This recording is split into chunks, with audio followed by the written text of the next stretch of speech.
Welcome to Georgia Tbilisi. আমার পিছনে যে স্থাপনাটা আপনাদেরকে দেখাচ্ছি এটা হচ্ছে the Holi Trinity cathedral of Georgia, যেটাকে বলা হয় third tallest orthodox cathedral in the world.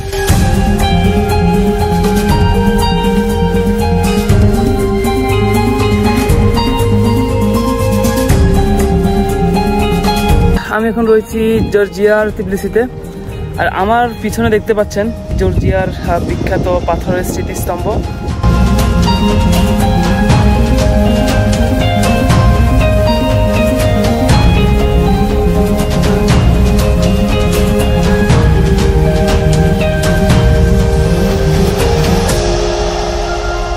আসসালামু আলাইকুম গাইজ, শুভ সকাল। আমি এখন রয়েছি জর্জিয়ার তিবলিসি ক্যাপিটাল সিটিতে। তো আমার পিছনে যে স্থাপনাটা আপনাদেরকে দেখাচ্ছি এটা হচ্ছে the Holi Trinity cathedral of Georgia, যেটাকে বলা হয় third tallest orthodox cathedral in the world. So আমি আজকে এটার ইন্টেরিয়র এবং এক্সটেরিয়র ডিজাইন সহ এই ক্যাথিড্রালের আপনাদেরকে ভিডিও ফুটেজ দেখাবো।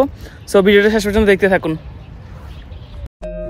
10 ডিগ্রি সেলসিয়াস টেম্পারেচার নিয়ে গুড়ি গুড়ি বৃষ্টির মধ্যে বেরিয়েছি আমি ব্লগটা করার জন্য। আর জর্জিয়ার তিবলিসিতে এখন ঘড়ির কাঁটায় সকাল ঠিক 10টা বাজে। জর্জিয়া একটি খ্রিস্টান ধর্মাবলম্বী দেশ হওয়ায় অনেকগুলো ক্যাথিড্রাল রয়েছে এখানে, তবে এটা হচ্ছে জর্জিয়ার সবচেয়ে বড় ক্যাথিড্রাল। আর অন্যদিকে এটাকে বলা হয় ওয়ার্ল্ডের third tallest eastern orthodox cathedral. So দেখতে পাচ্ছেন ক্যাথিড্রালটা অনেক লম্বা, বিশাল। Welcome to Georgia Tbilisi.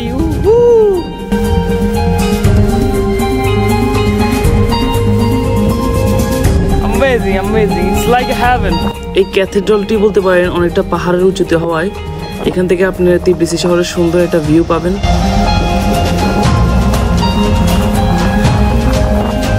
সত্যি খুব সুন্দর জর্জিয়ার ন্যাচারাল যে একটা ল্যান্ডস্কেপ, এখান থেকে এটা দেখা যায়। দেখতে পাচ্ছেন এখান থেকেই দূরের ওই উঁচু পাহাড়ের চূড়ায় মেঘের হাতছানি আর সবুজ সুন্দর যে একটা পরিবেশ, সত্যি মন জুড়িয়ে যায়।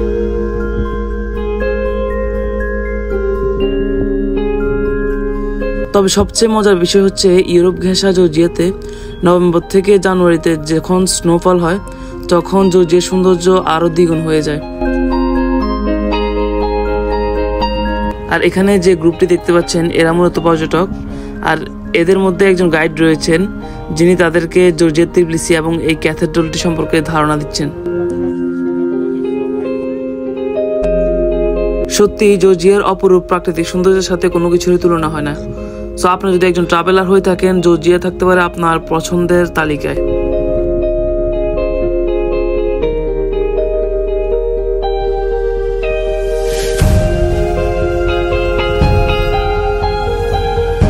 সো এবার চলুন ক্যাথিড্রালের ভিতরে ঢোকা যাক, আর ভেতরটা ক্যামেরাবন্দি করে আপনাদেরকে ভিডিও ফুটেজ দেখাই।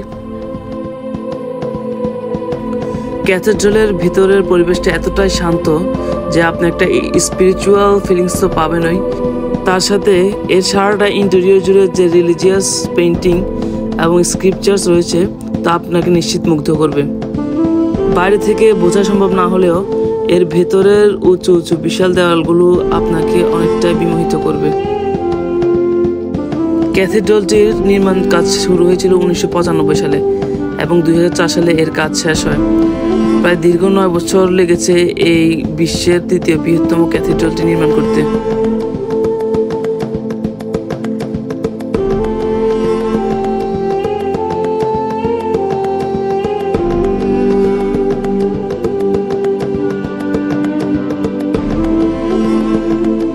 দেখতে পাচ্ছেন অনেক টুরিস্টরাই তাদের গাইড নিয়ে ক্যাথিড্রালটি পরিদর্শন করতে আসছে।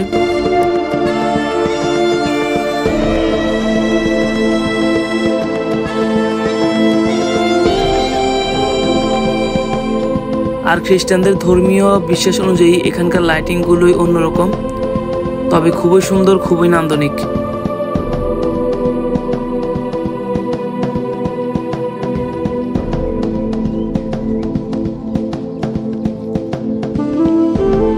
ক্যাথিড্রালটির বাইরে রয়েছে কয়েকটি প্রবেশপথ।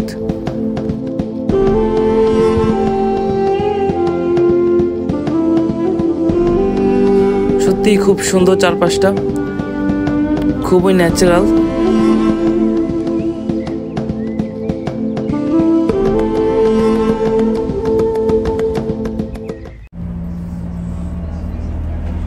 আর এখন আমি ট্রেন থেকে বাস ধরে বেরিয়েছি অন্য আরেকটি হিস্টোরিক্যাল প্লেস দেখতে, আর এটাকে বলা হচ্ছে তিবলিসি সি, যেটা অনেক বিশাল এবং অনেক সুন্দর। তো এখন আমরা চলে এসেছি দ্য ক্রনিকল অফ জর্জিয়া দেখতে। এটাকে জর্জিয়ান হিনস্টনও বলা হয়। উচ্চতায় প্রায় 115 ফিট আর 16টা পিলার দিয়ে বানানো এই হিস্টোরিক্যাল মনিউমেন্ট জর্জিয়ার একটা খুবই জনপ্রিয় ট্যুরিস্ট ডেস্টিনেশন। তো উপরে ওঠার আগেই আমি এটার চারপাশটা একটু ক্যামেরাবন্দি করে নিই। দেখতে পাচ্ছেন এখান থেকে দূরের ওই শহরগুলো খুবই সুন্দর দেখা যাচ্ছে, আর যে ন্যাচারাল যে একটা ল্যান্ডস্কেপ রয়েছে জর্জিয়ার, এটা এখান থেকেই আপনি খুব সুন্দর দেখতে পারবেন।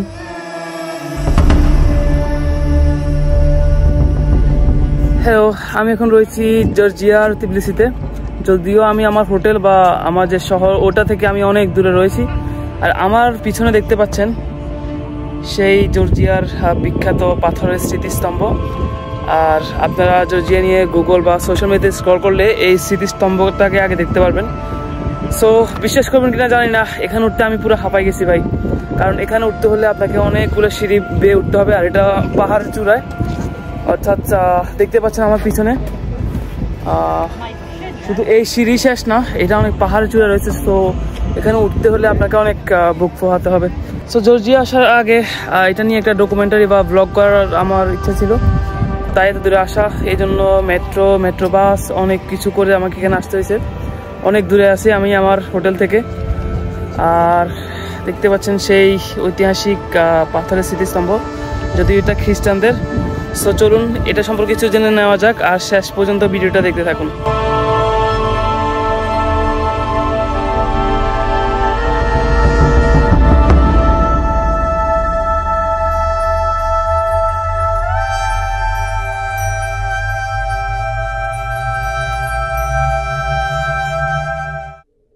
রাশিয়ান আর্টিস্ট এবং স্কাল্পটর জুরাব জেরিতেলি এই স্টোন মনিউমেন্ট বা পাথরের স্মৃতিস্তম্ভটি তৈরি করেছিলেন 1985 সালে। মনিউমেন্টটি আমরা যদি ঠিকভাবে লক্ষ্য করি তাহলে দেখা যাবে উপরের অংশে জর্জিয়ান রাজাদের সম্পর্কে এবং নিচের অংশে যিশু খ্রিস্টের জীবনাবলী সম্পর্কে স্কাল্পটিং করা আছে নিখুঁতভাবে।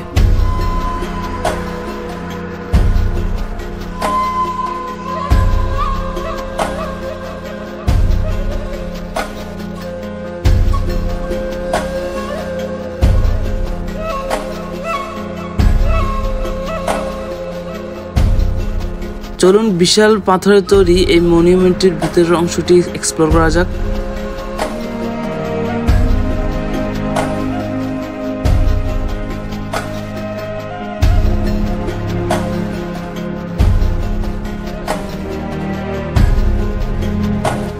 সত্যি পাহাড়ের উঁচুতে দাঁড়িয়ে থাকা বিশাল বিশাল এই পাথরের মনিউমেন্টগুলো খ্রিস্টানদের ইতিহাস এবং ধর্মীয় অনুভূতির জানান দেয়।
মনিউমেন্টের পাশেই টিবলিসির একটা সুন্দর ভিউ পাওয়া যায়।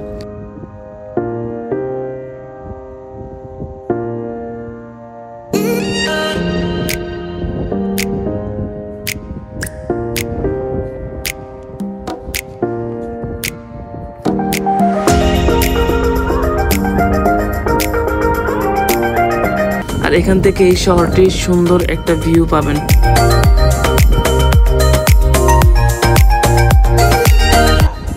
সো আমার পিছনে যেটা দেখতে পাচ্ছেন এটাই হচ্ছে তিবলিসি সি। আর উপর থেকে ভিউটা আসলে সত্যি খুব সুন্দর। আর এখানে একটা চার্চ রয়েছে ছোটোখাটো, আর এটার পাশেই আপনার এই স্মৃতিস্তম্ভটি রয়েছে।